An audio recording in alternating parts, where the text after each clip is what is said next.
Sebastian. I feel that we're gonna have to tell Sebastian that we need to stop, and he's not gonna like it.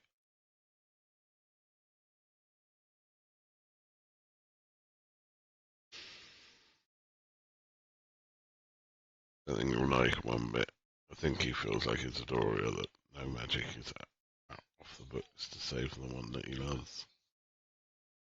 I suppose, well, you could make that argument. It depends on the consequences. So would I want my partner saving me if, like, loads of other people died? Probably not. I mean, if it's one or two, maybe, but if it's like 20, probably not.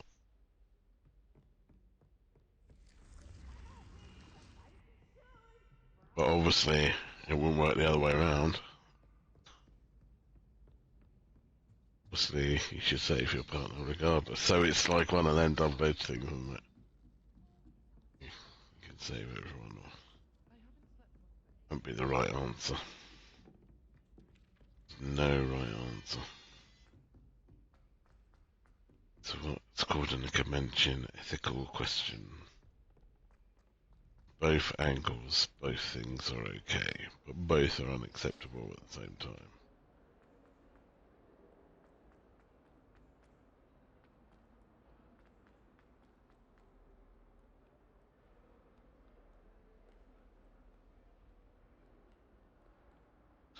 Let's go to the Undercroft.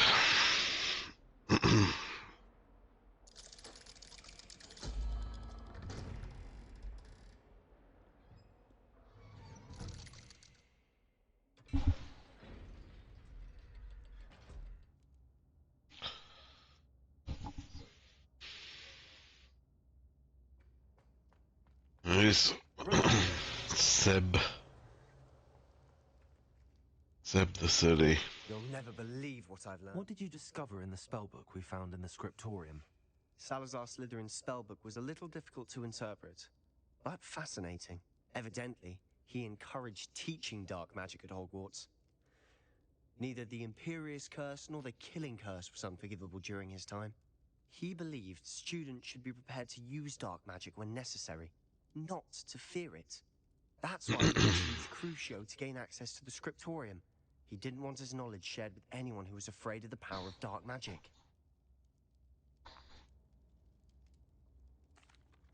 I know we had to do it to open the scriptorium, but it's not something I'd want to repeat. And I'm glad we did it, because in the spellbook I also found something else. References to a lost relic, which, from what I can tell, grants the holder the power to reverse dark magic curses. And you think this relic might be able to save Anne? Precisely. I plan to search for this relic, but I don't think we should tell anyone. Especially Ominis. He wouldn't understand. We need to tell him. He's the reason we found the book, and he deserves to know what you've learned. You've seen how he frets about the dark arts. I promise I'll tell him when I found the relic. When I know more, I shall send an owl. Don't feel sorry for Ominis. Keeping this to ourselves for now is for his own good. I'll decide what's for my own good.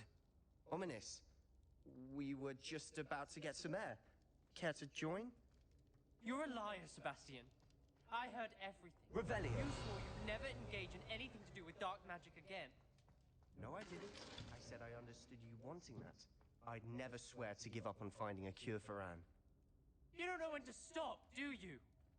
I know when not to stop. Leave this alone, Ominis. I'll be on my way.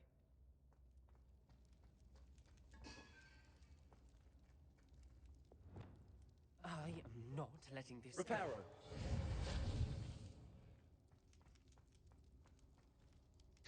Ominis, Sebastian meant well. I appreciate you telling Sebastian not to keep this from me, but going after that relic is not a good idea. Sebastian doesn't even realize it, but he's as irresponsible and reckless now as his parents were years ago. It's why they died.